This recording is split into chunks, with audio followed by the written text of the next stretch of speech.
سعدیہ کی آنکھ کھلی تو اس نے دیکھا کہ وہ ایک کمرے کے اندر موجود ہے۔ اس کمرے میں کسی قسم کا کوئی سامان موجود نہیں تھا، صرف ایسا تھا کہ اس کمرے کی صرف دیواریں ہی دیواریں تھیں، یا فرش تھا یا چھت تھا۔ اس کمرے کا کوئی دروازہ بھی نہیں تھا، کوئی کس راستے سے آیا تھا کس راستے سے گیا تھا اسے کچھ بھی پتہ نہیں تھا۔ کمرے کے بیچوں بیچ ایک بستر لگایا گیا تھا جس میں صرف اس کے سونے اور لیٹنے کے سامان کے علاوہ اور کوئی چیز نہیں تھی، یعنی یہاں پر اسے لٹا دیا گیا تھا اور یہیں پر اسے ہوش آیا تھا۔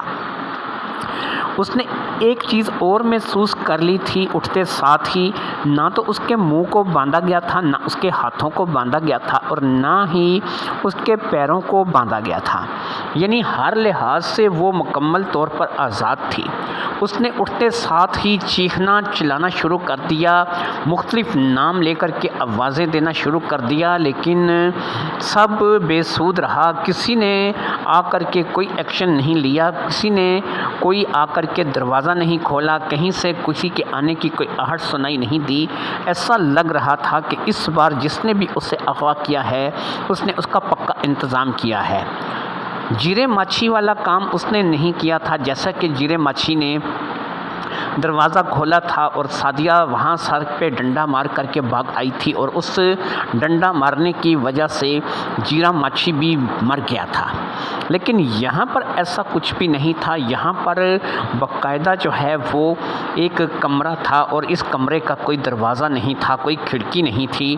اس کمرے میں روشنی کہاں سے آ رہی تھی اس کا کچھ پتہ نہیں تھا، لیکن ایسا تھا کہ اس کمرے کے اندر کوئی لائٹ کا بلب، کوئی ایسی چیز، کوئی ٹیوب لائٹ وغیرہ موجود نہیں تھی، لیکن یہ کمرہ روشن تھا۔ سمجھ نہیں آ رہا تھا کہ کون ایسا نادیدہ دشمن پیدا ہو گیا ہے کہ جس نے دوسری مرتبہ سعدیہ پر ایسا اٹیک کیا ہے۔ وہ بے فکر ہو گئی تھی نذیر ماچھی کے مرنے کے بعد کہ شاید وہی ایک ایسا شخص تھا جو کہ اس پر نظریں جمائے بیٹھا تھا اور اس نے اس سے اغوا کیا تھا۔ لیکن آج جب وہ اغوا ہوئی تھی تو اس نے دیکھا تھا کہ دو لوگوں نے اچانک ہی سے اس پر دھاوا بول دیا تھا، اور جب وہ گھر واپس آ رہی تھی تو تب دو لوگوں نے اس کے چہرے پر ایک پردہ ڈال دیا تھا، اور اس پردے کے چلتے وہ تھوڑی ہی دیر میں ان کی باہوں میں جھول گئی تھی۔ شاید کوئی ایسی دوائی تھی جو کہ اس پردے کے اوپر لگائی گئی تھی۔ اس کے ساتھ اس کا چہرہ ڈھانپ دیا گیا تھا اور پھر اسے اٹھا کر کے یہاں پر لایا گیا تھا۔ وہ تھوڑی سی ہوش میں تھی جب اسے اٹھا کر کے لادا گیا تھا، لیکن وہ دو لوگ تھے، اسے اتنا پتہ ہے وہ اسے کہاں لے کر کے گئے تھے، کس جگہ لے کر کے گئے تھے، یہ جگہ کون سی تھی، اسے اس بارے میں کچھ بھی پتہ نہیں تھا۔ وہ اٹھ کر کے بیٹھ چکی تھی، اس نے چیخیں مار کر بھی، آوازیں دے کر کے بھی ہر طریقے سے دیکھ لیا تھا، لیکن اسے اس بات کا نہیں لگ رہا تھا کہ کسی نے اس کی آواز کو سنا ہوگا، یا اسے کوئی محسوس کر رہا ہوگا، یا کسی نے اسے دیکھا ہوگا۔ وہ من ہی من سوچ رہی تھی کہ اس کو اغوا کرنے والا کون ہو سکتا ہے۔ چودھری ندیم کے بارے میں سوچا جائے تو وہ شہر کا ہو کر کے رہ گیا تھا، وہ آیا ضرور تھا، لیکن اس کے بعد اس نے کبھی دوبارہ پیچھے مڑ کر کے نہیں دیکھا۔ اس کی اپنی زمین جائیداد اتنی تھی کہ شاید اسے اس بات کی پرواہ بھی نہیں تھی، اور اس نے جو ہے وہ ان باتوں میں شاید دوبارہ دلچسپی لینا مناسب نہیں سمجھا تھا۔ ویسے بھی تمام کاغذات کی روح سے یہ سب کچھ جو ہے وہ اب ان دونوں ماں بیٹی کے نام ہو چکا تھا، اور ظاہری بات ہے کہ یہ سعدیہ اور اس کی ماں کے لیے ہی تھا۔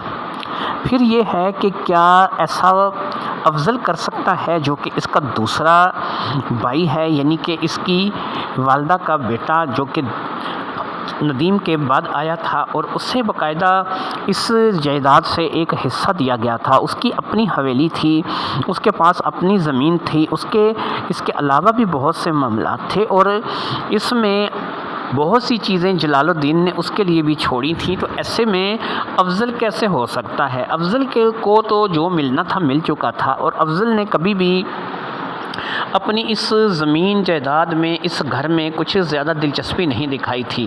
ایسے میں افضل جو ہے وہ اگر یہ کام کرے گا تو وہ کیوں کرے گا؟ کیا وہ سعدیہ کا حصہ حاصل کرنا چاہتا تھا؟ کیا وہ سعدیہ کی ماں کا حصہ حاصل کرنا چاہتا تھا؟ لیکن اس میں اسے کیا فائدہ ہے؟ اس کے پاس اپنی بڑی حویلی ہے اور اتنا سب کچھ ہونے کے باوجود وہ ایسا کیوں کرے گا؟ یہ وہ باتیں تھیں کہ جو ظاہری بات ہے کہ سعدیہ کے دماغ میں نہیں آ رہی تھیں۔ کوئی ایسا تھا کہ یا تو اسے جائیداد کا لالچ تھا یا پھر کوئی ایسا تھا کہ جسے سعدیہ کا لالچ تھا۔ دونوں باتیں ہو سکتی تھیں۔ جائیداد کے لالچ کے لیے بھی اغوا کیا جا سکتا تھا اور سعدیہ کے لالچ کے لیے بھی اغوا کیا جا سکتا تھا۔ سعدیہ ایک خوبرو نوجوان لڑکی تھی۔ ظاہری بات ہے کہ کوئی شخص بھی اس پر فدا ہو سکتا تھا۔ اس بات کا سعدیہ کو بھی پتہ تھا کہ وہ ایک حسین و جمیل گوری چٹی لڑکی ہے جس کے نین نقش بھی بہت پیارے ہیں۔ ایسے میں کون تھا جو کہ سعدیہ پہ نظر رکھ سکتا تھا؟ اگر زمین جائیداد نہیں اور سعدیہ کو کوئی لے کر کے سنجیدہ تھا تو وہ کون تھا؟ سعدیہ کا رشتہ بھی تو مانگا جا سکتا تھا۔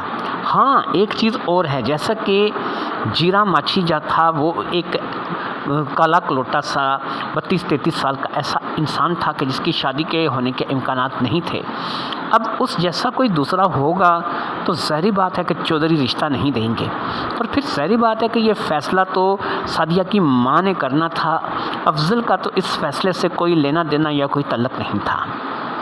کون ہو سکتا تھا؟ اس بات کا فیصلہ سعدیہ نہیں کر پا رہی تھی، لیکن بہرحال جو بھی تھا وہ ایک پکا کھلاڑی تھا، کیونکہ اس نے سعدیہ کو اب جس جگہ پر لا کر کے بند کیا تھا، یہاں سے سعدیہ کو اپنے نکلنے کے کوئی امکانات نظر نہیں آ رہے تھے۔ وہ انہی سوچوں میں گم تھی کہ ایک طرف سے اس نے دیکھا کہ دیوار جو ہے وہ ہٹ گئی ہے۔ دیوار کے ہٹنے سے اتنا راستہ بن گیا تھا کہ وہاں سے ایک انسان آسانی سے گزر سکتا تھا۔ اس نے دیکھا کہ ایک انسان اس دروازے کے اندر داخل ہوا ہے۔ اس کا قد کچھ خاص بڑا نہیں تھا، زیادہ سے زیادہ 5 فٹ یا اس سے تھوڑا سا اوپر رہا ہوگا۔ وجود اس کا تھوڑا سا بھاری تھا۔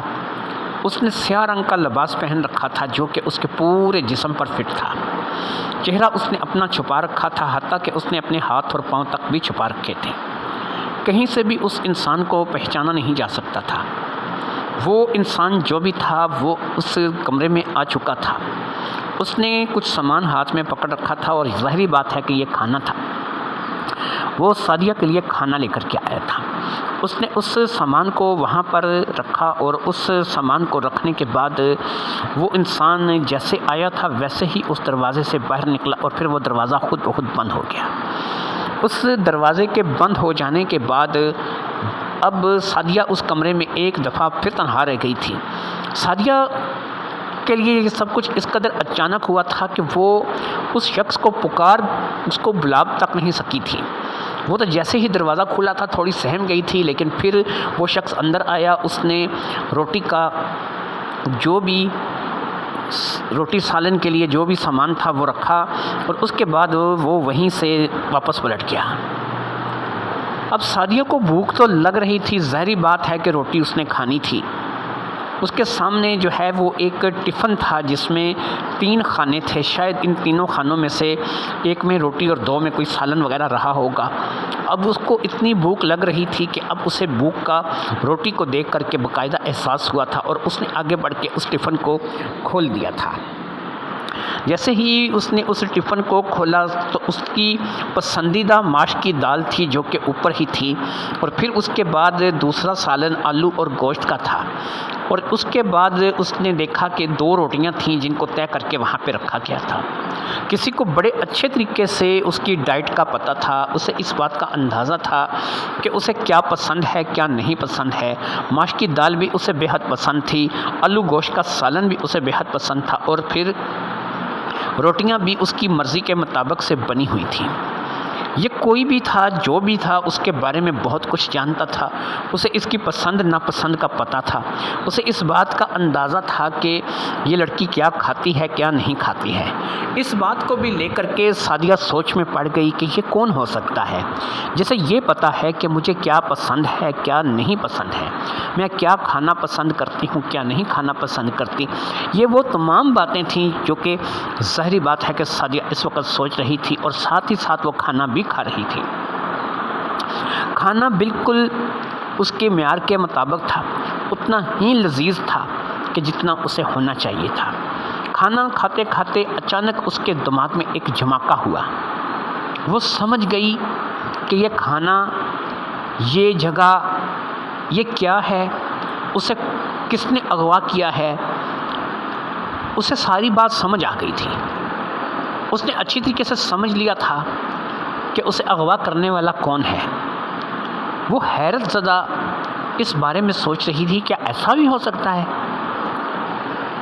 لیکن اسے سمجھ نہیں آ رہی تھی کہ اغوا کرنے والے کا مقصد کیا ہے۔ بہرحال اس نے اغوا کرنے والے کو پہچان لیا تھا۔ کھانا کھاتے کھاتے ہی اسے اس بات کی سمجھ آ گئی تھی کہ اسے اغوا کرنے والا کون ہے۔ وہ جو بھی تھا اسے وہ بڑی اچھے طریقے سے جانتی تھی، لہٰذا اب اس نے سمجھ لیا تھا کہ اسے کس نے اغوا کیا ہے۔ کیا پہلی بار بھی اسی نے اغوا کیا تھا یا کروایا تھا، اور دوسری بار بھی اسی نے اغوا کیا اور کروایا ہے؟ لیکن اگر ایسا ہے تو کیوں؟ اس کی کیا وجہ ہے؟ اس کے پیچھے کیا راز ہے؟ اگر یہ وہی شخص تھا جس کے بارے میں سعدیہ اس وقت سوچ رہی تھی، تو اس شخص پر یقین کرنا خود سعدیہ کو بڑا مشکل ہو رہا تھا۔ کیا واقعی ایسا ہو سکتا ہے؟ بہت سے نام اس وقت سعدیہ کے ذہن میں گڈمڈ ہو رہے تھے، ندیم، افضل اور پتہ نہیں کون کون۔ لیکن سعدیہ نے جو سمجھا تھا اس کے مطابق تو سعدیہ اسی نتیجے پر پہنچی تھی کہ جو بھی ہے، بہرحال اس نے سعدیہ کو اغوا کیا ہے، اور پتہ نہیں کہ اغوا کرنے کے پیچھے مقصد کیا ہے۔ مقصد ہی کو سعدیہ سمجھ نہیں پا رہی تھی۔ اسے اس چیز کا اندازہ تک نہیں تھا کہ کیا ہو رہا ہے اور کیوں ہو رہا ہے۔ بہرحال کھانا کھا کر کے وہ ایک دفعہ پھر اپنے بستر کی طرف آئی۔ اب اسے آلودگی سی آ رہی تھی، شاید وہ سونا چاہتی تھی۔ وہ ایک دفعہ سے پھر اپنے بستر پر لیٹی اور سو گئی۔ افضل نے پورے گاؤں کی اینٹ سے اینٹ بچا کر کے رکھ دی تھی، پورے گاؤں کی تلاشی لے لی گئی تھی، ہر گھر، ہر گودام، ہر تہہ خانہ اچھے طریقے سے دیکھ لیا گیا تھا، لیکن پورے گاؤں میں کوئی بھی ایسی جگہ نہیں تھی کہ جہاں سے سعدیہ کے بارے میں کسی قسم کا کوئی امکان ہوتا یا کچھ پتہ چلتا۔ ایسے میں سعدیہ کی ماں نے اس بات کا خدشہ انسپکٹر کو ظاہر کیا تھا۔ اس نے کہا تھا کہ انسپکٹر صاحب، میں آپ سے کچھ اکیلے میں بات کرنا چاہوں گی، اگر مناسب ہو تو۔ انسپکٹر، جو کہ ظاہری بات ہے کہ اس کیس میں پوری دلچسپی لے رہا تھا، اس نے کہا کیوں نہیں، میں آپ کے ساتھ ہوں، آئیے آپ مجھے بتائیے کہ کیا کہنا چاہتی ہیں۔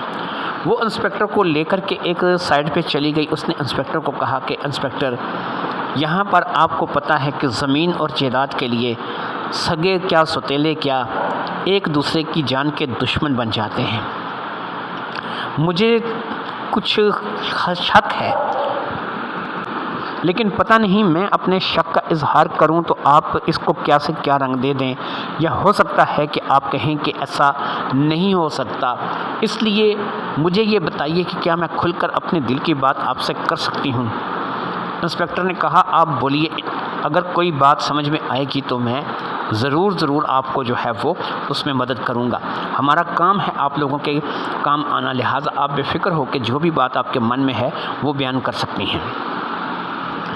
اب سعدیہ کی ماں نے کہا کہ ایسا ہے کہ آپ نے ہر گھر کی تلاشی لی، تہہ خانے دیکھے، گودام دیکھے، سب کچھ دیکھا، لیکن آپ نے 2 جگہیں ابھی تک ایسی ہیں کہ جن کی تلاشی نہیں لی ہے۔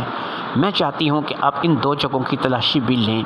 مجھے امید ہے کہ آپ کو سعدیہ ان 2 جگہوں میں سے کسی جگہ میں مل جائے گی۔ اب انسپکٹر نے کہا کہ آپ کو ایسی کون سی 2 جگہیں سمجھ آتی ہیں کہ جو پولیس کی نظروں سے پوشیدہ ہیں لیکن آپ سمجھتی ہیں کہ مل جائیں گی؟ سعدیہ کی ماں نے کہا کہ انسپکٹر صاحب، بات یہ ہے، وہ 2 جگہیں جو آپ نے اس پوری تلاشی کے دوران چھوڑ دی ہیں، وہ میرے والی حویلی اور افضل والی حویلی ہے۔ اگر آپ میرے اور افضل کی حویلی کی تلاشی لیں تو شاید سعدیہ آپ کو مل جائے۔ اب انسپکٹر طاہر نے کہا آپ یہ بات اس قدر یقین سے کیسے کہہ سکتی ہیں؟ اس نے کہا میں یقین سے نہیں کہہ سکتی، میں نے اسی لیے اپنی حویلی کا بھی ذکر کیا ہے کہ میں اپنی حویلی کی تلاشی بھی چاہوں گی کہ ہو۔ کیوں اس لیے ذکر کیا ہے کہ ہم افضل کی حویلی کی تلاشی لیں تو وہ یہ نہ کہے کہ بھئی آپ مجھ پر الزام لگا رہے ہیں یا مجھے غلط ثابت کرنے کی کوشش کر رہے ہیں۔ اس لیے ابتدا آپ میری حویلی سے کریں اور انتہا آپ افضل کی حویلی سے کریں۔ مجھے یقین ہے کہ آپ کو سعدیہ افضل کی حویلی سے ملے گی۔